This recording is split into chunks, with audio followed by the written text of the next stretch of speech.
Skeletor, and this is the Deadly Dailies video blog. This is a video blog where we basically talk about movie-related stuff, TV-related stuff.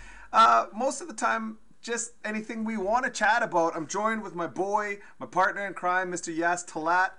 How you doing, homeboy?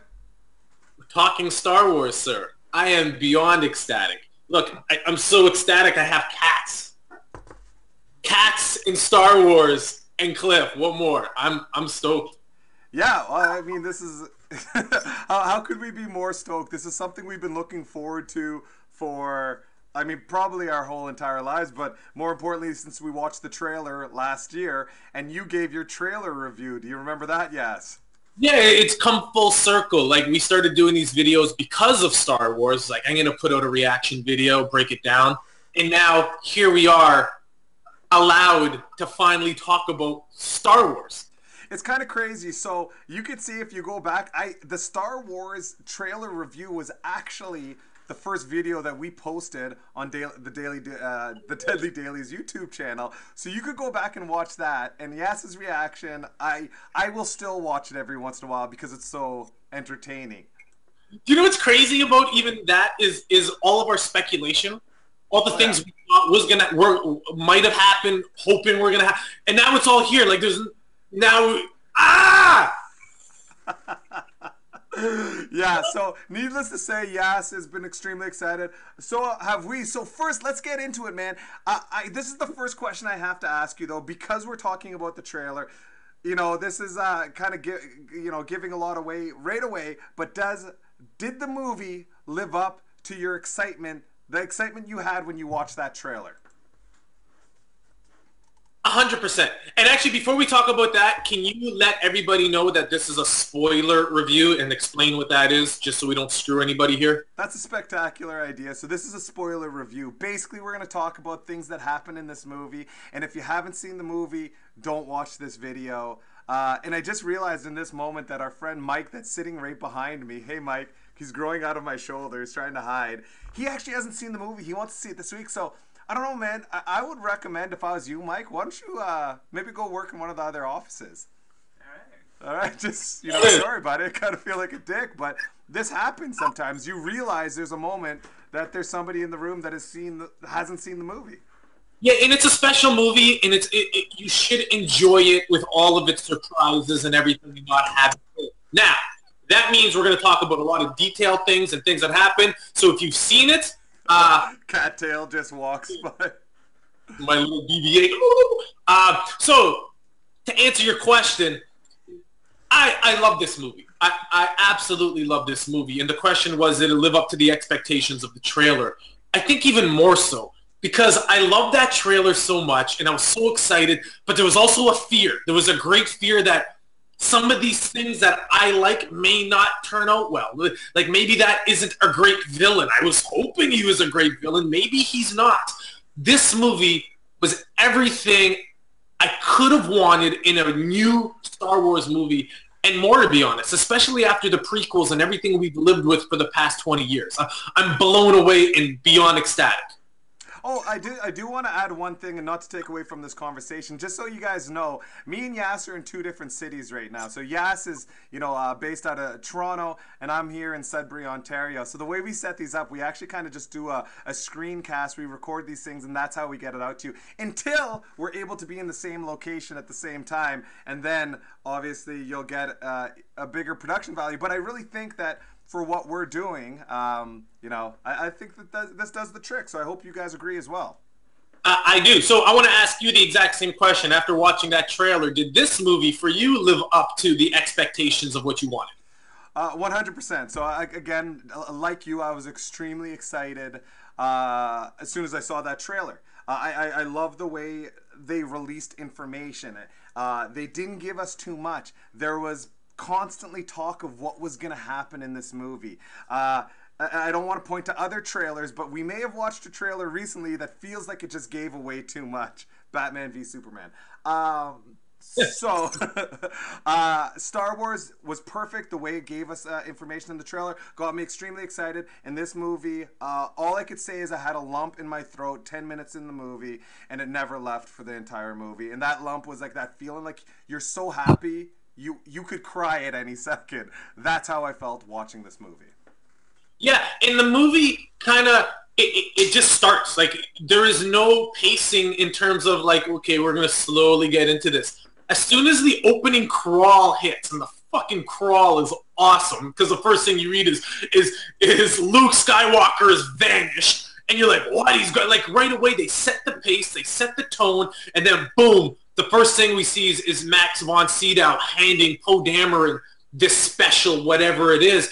And the movie just starts. Like there's no wait. And like you said, from the opening crawl to the very end, I had a smile ear to ear.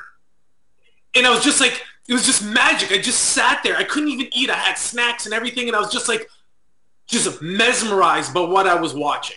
That's kind of funny you mentioned that, because I got myself 2 slices of pizza when I went in there, and I didn't want to look, because you kind of have to, I follow the pizza to my mouth. I just do that. I'm not taking any risks trying to get it in my mouth. I will smash it into my face, right? So there's a process that's happening here, and the time that it takes for the pizza to come out, I wasn't willing to look away from the screen. Yes, it was so visually stunning that I didn't even want to blink, as crazy as that sounds. Like, I didn't want to blink. I feel like I could have freeze framed any frame of that movie, and that, like, I would have wanted to cover my walls with that in my home. And that's J.J. Abrams. You know, he just did such an incredible job directing this film. The cinematography for this film, everything it looked beautiful. It didn't look overproduced, even though there were a lot of effects. It just looked real. Everything seemed very, very organic and natural. And when it needed to be flashy, it was flashy. When it needed to be gritty, it was gritty. It was just everything about it was magnificent. Yeah, it really was. I mean, I feel like this is the thing, right? I have a few friends that had concerns because Disney purchased Lucasfilms, right? So they kind of felt like, you know, I don't know, they felt like maybe it was selling out. You know how people kind of get this idea about things. But the way I look at it, right, is they have this company that has a lot of money, all right, that allowed and was open to real filmmakers making real film, from the sets to the fact that they were doing set design, miniature models. They only used CG when it was absolutely necessary, and that's one of the things that got me so excited about this movie, and it shows in the final product. Do you not agree with that? Yes. I agree, totally. There is one moment where they use CG, which actually bothered me. It's one of my negatives for the movie. It's kind of a part I almost wish wasn't in the movie, but it's such a small little hurdle that I was able to go, okay, it's done with.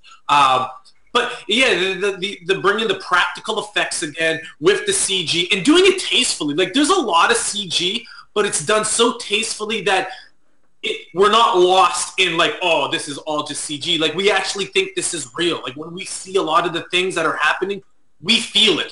And when Disney took over, you know what? To be honest, I didn't mind, because I just wanted it out of the hands of George Lucas. You know, that's it. Story, you know, he gave us the original and he gave us that story, but we needed to take it back.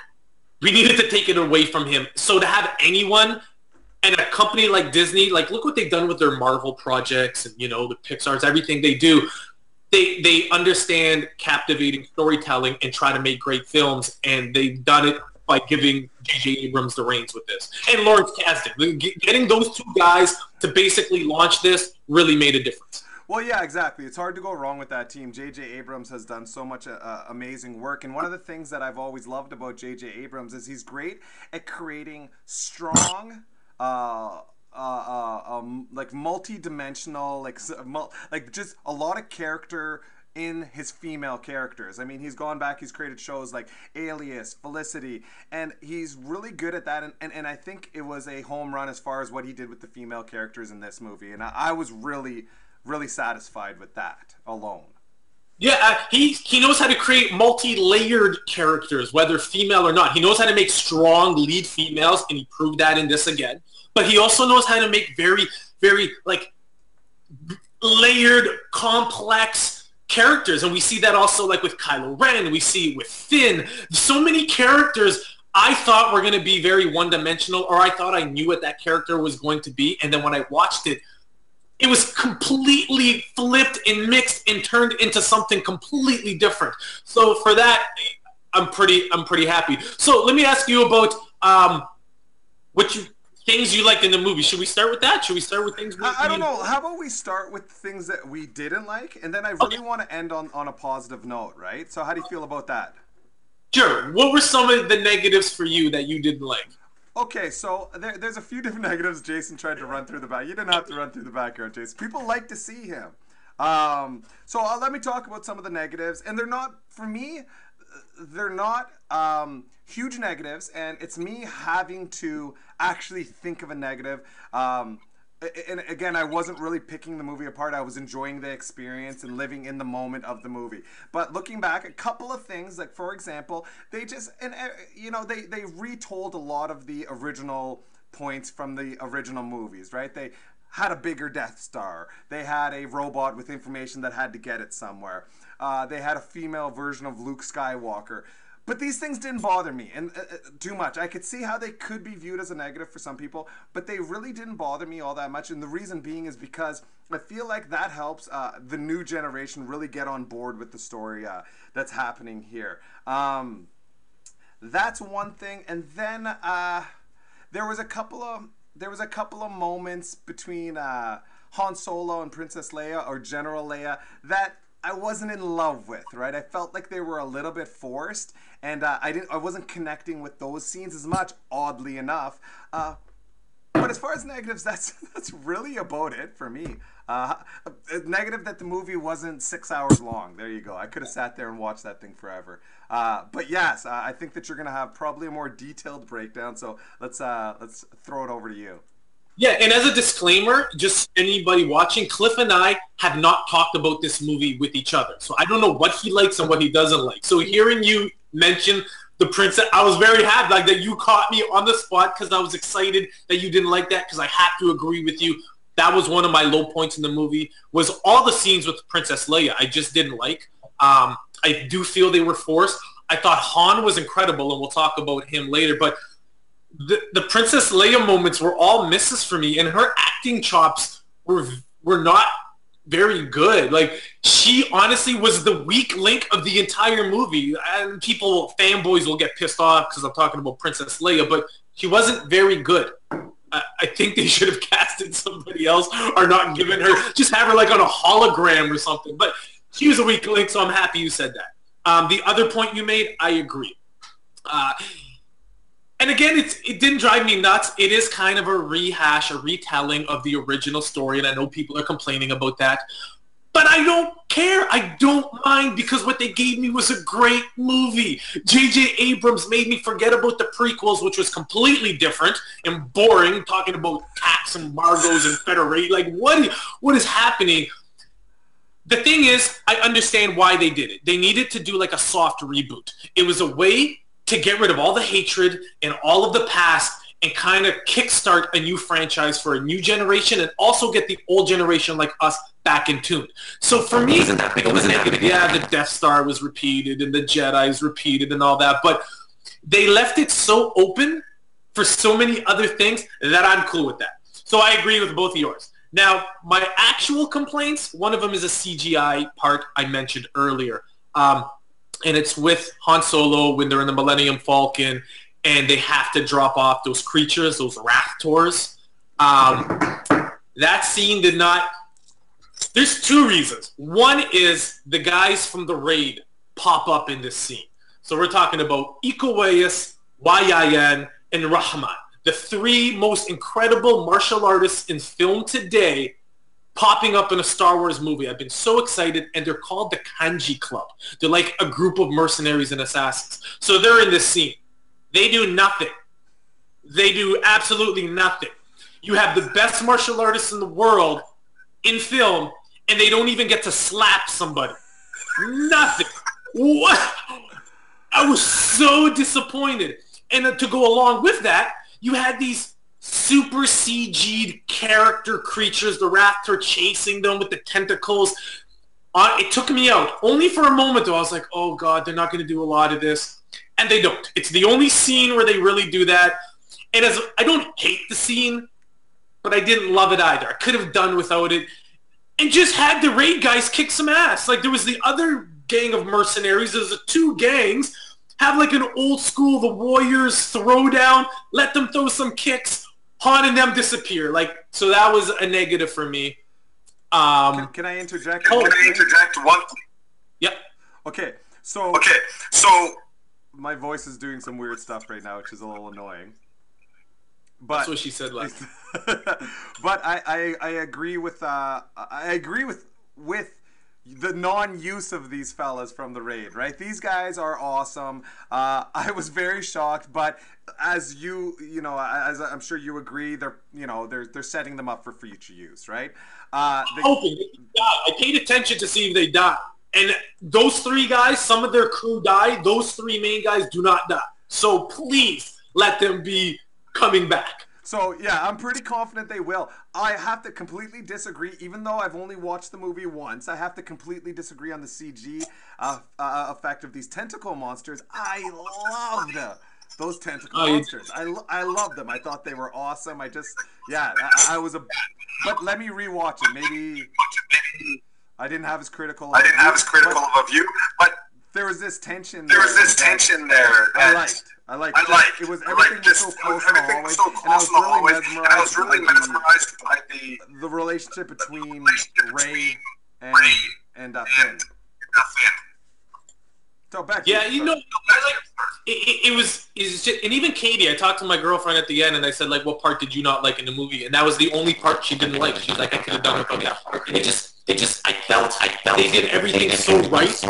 I think they could have done those creatures a little differently. I don't know. For me, it was just it reminded me of the prequels a little bit, like just something that was just a little bit too much. I wish my boys from the raid got to kick some butt. Hopefully we'll see them next. And then two other minor issues I had with the movie is Captain Phasma was kind of a waste for me. I don't have much to say about that. I was expecting something special with Captain Phasma. I feel like they pushed her in the promo as she was going to be something to be feared, and nothing happens. Nothing happens. Maybe in the next episode they'll use her. She's down in the trash compactor, so maybe she survives and does something. But I felt that was a completely useless character. To me, that was selling toys. It was like, oh, we need a cool female villain that looks badass. We could sell a ton of merchandise. That's how I took that character. And then I wanted to see more Poe Dameron. I felt like I loved him so much. My negative was I needed more of him. But again, I forgive because I feel we're going to get a lot more of him in the next episode. So that's not that big of a deal. And then my last negative, and again, these are, like you said, nitpicking. I'm nitpicking at negatives. My last nitpick is I do not believe Rey should have been as powerful as she was with the Force at the end of the movie. I feel she should have used the Force. I just felt she was a little too powerful in fighting Kylo Ren. But again, I can forgive all that because I can explain all that later. Yeah. Okay. And I can see that would be a concern, but I like that myself. I dug it. Like, I dug that she was, such a powerful character because it gets me excited for where we're going with her, right? It gets me even more excited, and it gets me really excited for where we're going with Kylo Ren, just because I feel like he's suffered this defeat, and I feel like he's going to come back even more, scary, even more powerful.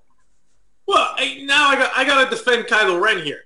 I don't feel it was a major defeat for him, and this is why. His head was not in the game, okay? He just killed his father, okay? Spoiler. Okay. He just kills his father. His father, which is Han Solo. There's another spoiler. Yeah, and we'll talk about that because it's one of the special moments. He gets blasted by Chewie's crossbow. So he's fighting this final lightsaber battle after taking a direct hit from Chewie's hit. And Chewie's blaster destroys people with one hit. He survives that. He's bleeding. He's pounding his chest. He just fights Finn. Finn. And now he's fighting Rey.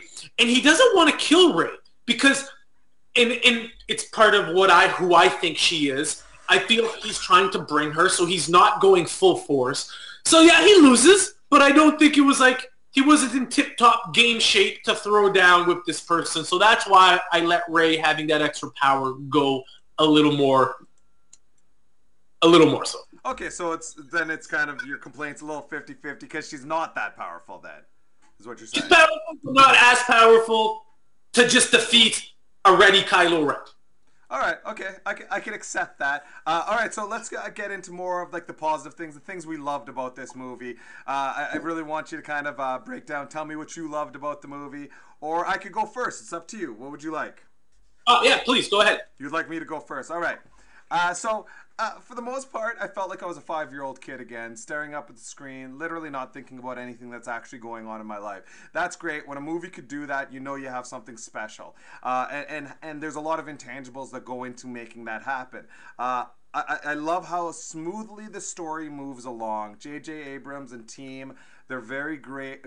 They're spectacular at writing stories, right? And so from the beginning frame, they had me. I was on the adventure with them, and I wasn't overthinking anything. And that's the great part. Like when you're in a movie and you're really thinking a lot, well, they're probably not doing their jobs as storytellers. I loved, how they brought the old characters back into this movie, and I loved the new characters. More importantly, I loved the new characters. I really appreciated that they brought these no-namers in with Ridley Daisy and John Boyega and Isaac. What's that? Oscar Isaac, Adam Driver. Oscar Isaac, Adam Driver. I love that they brought these. Oscar Isaac, more well-known than anybody else in the cast.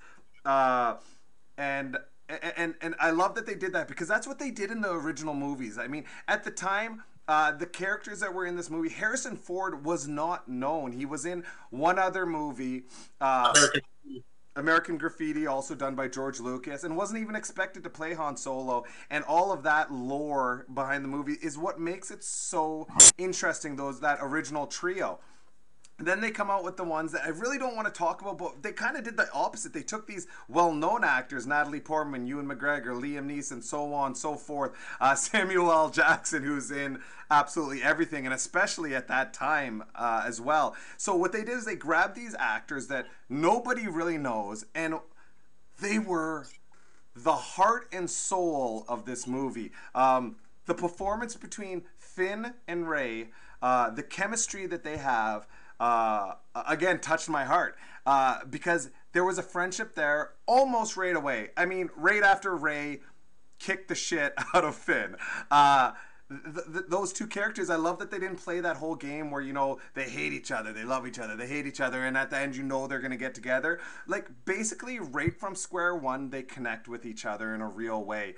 I love that they're telling a story in Finn through the view of a stormtrooper. We always see these characters very faceless, all uniform characters that seem like they have no personality. But now we have John Boyega, who plays Finn and is this character that's having a crisis of faith, goes on his first mission and isn't prepared for what he's about to see and just wants to be as far away from them as humanly possible, right? We get to see a story told through that point of view, which I think is a very original and very fun aspect of this movie, and I just really loved the relationship they had there. BB-8 was awesome. BB-8 was just such a little rascal.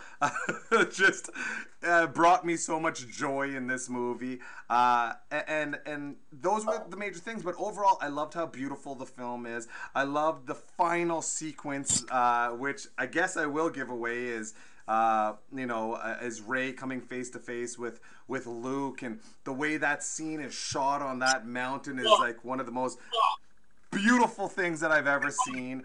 The emotion, the look on his face. Like, my theory at this point is that Rey is Luke's daughter, because I believe that Luke looks at Rey in a way that only a father could look at his daughter. Just this expression of, I don't know, there's almost like pain, relief. There's a lot of things happening on his face.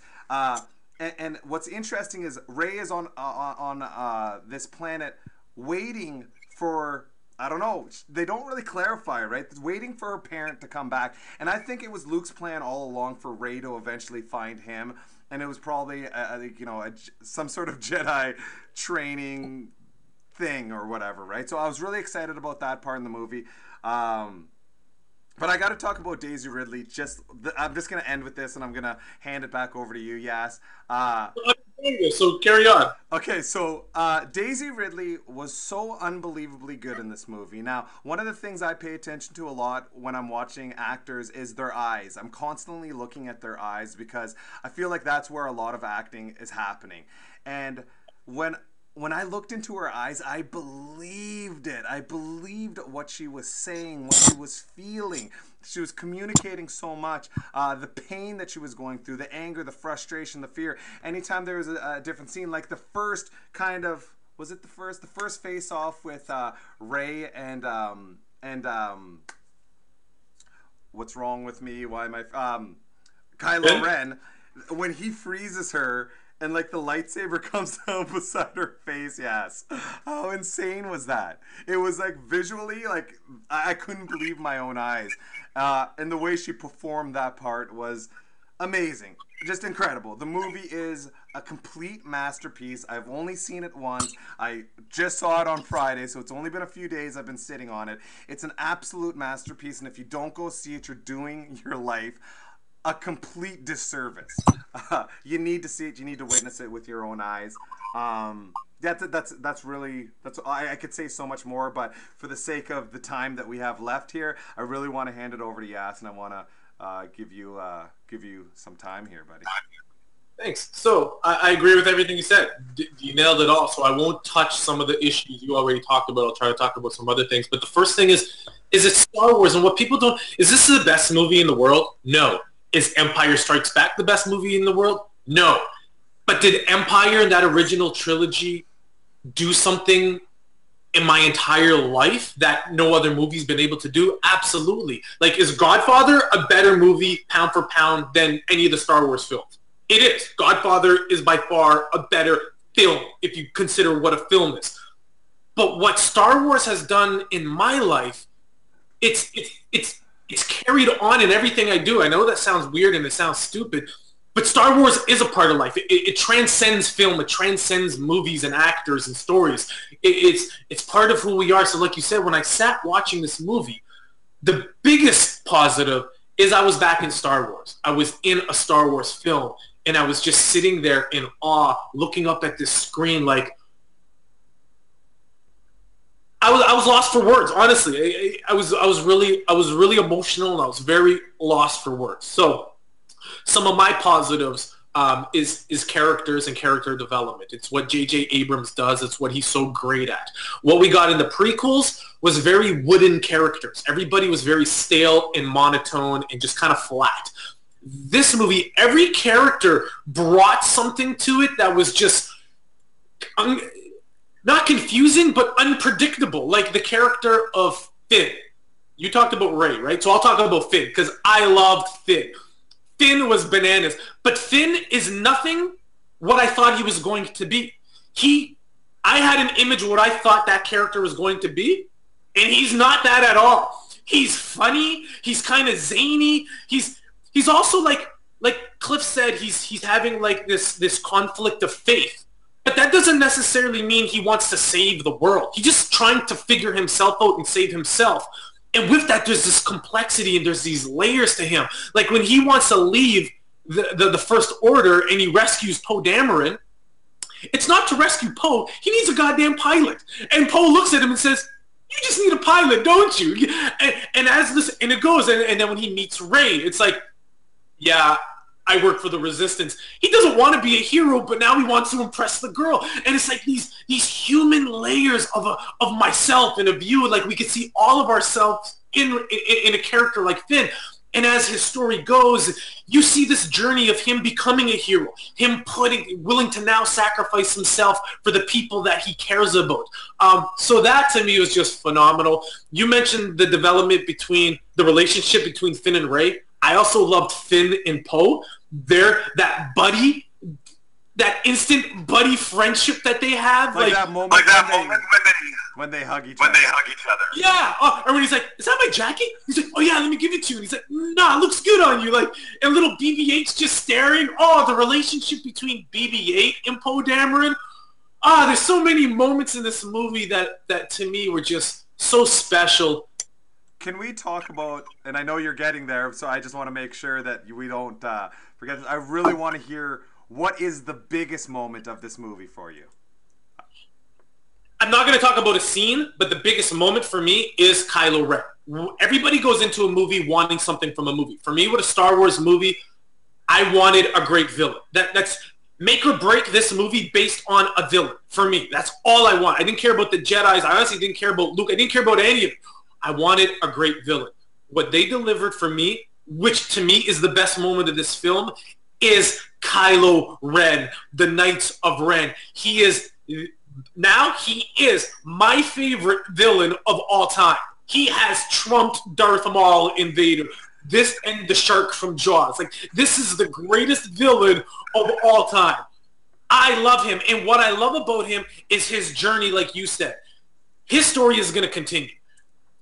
Dude, when you talked about the way he froze, the way he uses the Force when he froze Rey, what about when he freezes the blast and it's just...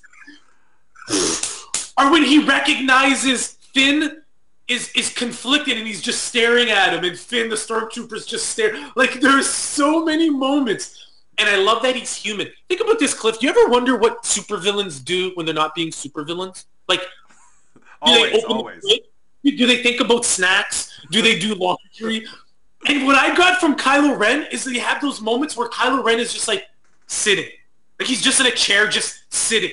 And I never think of villains sitting.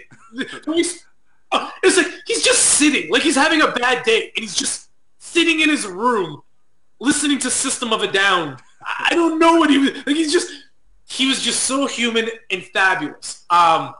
So let me ask you. So you were talking about a particular scene. What was your favorite scene in this film?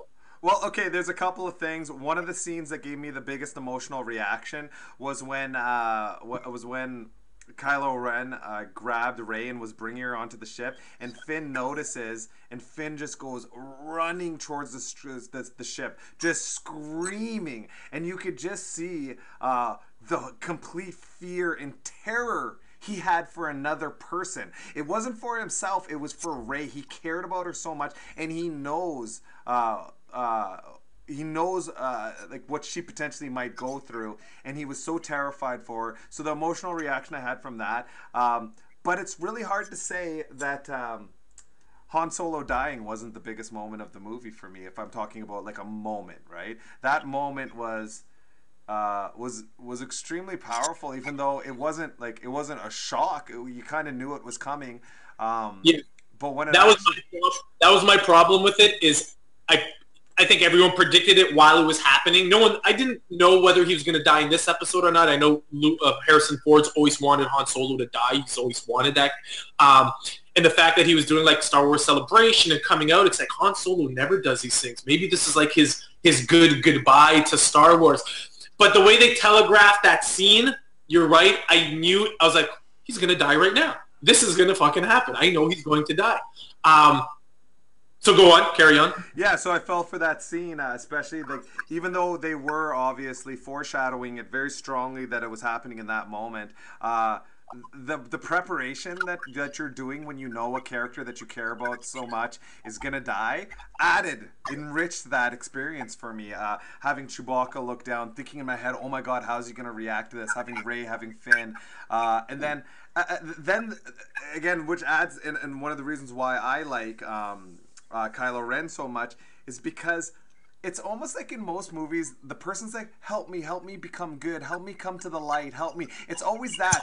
But what he was saying, without the audience fully being aware of it, was help me come to the dark side. Like his struggle is to become darker, and I love that. It's the conflict. It's Darth Vader, right? It's Darth Vader. Is he going to go towards Darth Sidious's path and kill his son, or does he come to the light? And in Return of the Jedi, he comes to the light. Kylo Ren is placed in that exact same predicament. Does he save his father, or does he do what Vader didn't do? And he does what Vader couldn't do, and he kills his kin. He kills his father. Vader couldn't kill Luke. So for me, it's part of what you're talking about, which is the most special moment in the movie. It was the hardest part for me to watch. It's not when Han Solo dies, but it's Chewie's reaction to Han Solo dying, dude. Honest to God, I almost couldn't watch the movie anymore. I almost, literally, when Han Solo died, I was like, okay. And he puts his hand on Kylo Ren, and I was like, okay. And then they go to Chewie, and Chewie just screams this fucking shriek. I sort of got my eyes welled up, and I wanted to walk out of the theater. I couldn't handle it. I couldn't handle seeing Chewie in that much pain. And then Chewie, in that moment of distress, fucking shoots and hits Kylo Ren. And then I've never seen an angry Chewie when he fucking blows shit up. Like, oh, dude, I couldn't handle it. And then when they show Chewie later, and Chewie's just like sitting there, I was depressed. I couldn't handle. My favorite moment in Empire Strikes Back is not when Han Solo gets put in the carbonite. It's when Chewie is ready to die to save him. And Han Solo's like, relax, big fella, relax, it's okay. And he calms him down. He's like, take care of Princess Leia. It was the same thing again. And I was like, my stomach, like I was sick. I was absolutely sick just because of poor Chewie. Like, I love that guy so much, and I just don't want him to be alone. And, I hate even thinking about it now. I love that character a lot. Now, we're at the 37-minute mark, so really, I mean, the two of us could talk about this for a long period of time, but this is what I want, and hopefully Yas agrees with me. We want you to come on to the Deadly Dailies on YouTube, youtube.com/Deadly Dailies. Come subscribe to the channel, but underneath this video, ask us questions. We're going to post it on Yas's Dead Celebrity Status Facebook page. And, you know, let's continue the conversation. We'll keep chatting about this because it's so much fun. And if there's anything that we missed, which is a lot, and you want to hear us talk about it, we'll do another video. We want to get this up and going, and we want to have fun having these conversations with you. But before I end this, Yas, is there anything you want to add, my good man? I do. There's a couple of... I love the comedy in this movie. Okay. I thought when C-3PO pops out, he's like, you may not recognize me because of my red arm. Dude, I was fucking dying. Like, who gives a shit about your red arm? I was dying. BB-8, when BB-8's looking at Finn and Rey, and he's just freaking out. Love that moment. There were so many good... When Finn is yelling at Captain Phasma, yeah, Phasma, and then Han Solo's just like, hey, take it down a notch, buddy. Like, there were so many funny moments. Can I tell you my funny moment? Yes, please tell me. My funny moment is there's this very serious scene where Rey is walking down the stairs. Something's pulling her towards something, and it's a very serious scene. And BB-8 is just following her, but she has to walk downstairs, and BB-8's like a ball, you know. And so he has to follow her down the stairs, or he, whatever BB-8 is, has to follow Rey down the stairs. And it's this very serious moment, but you could tell BB-8 had to like kind of slow down before it hit the next step, so it didn't make a loud sound. So it was like this really sneaky like roll down the stairs. It was so funny and so subtle, just happening in the background during this serious scene. I absolutely loved it. They snuck that one in there. Yeah, the one last thing I want to mention is there's this character that I pray to God they use more. Her name's I think it's Belzine Natal. She's an assassin. She's the girl that's wearing like the black thing over her head and has like black nails. She's the one that rats them out when they're at Maz Kanata's house, or Kanata's palace. She's beautiful, and she's a mercenary, and she reminds me if she could potentially be like as cool as Boba Fett. And I'm praying to God they use this character more because I thought she was phenomenal. And the last thing I want to say is I thought Darth Plagueis was going to be Snoke. We never even talked about the other villains. Yeah.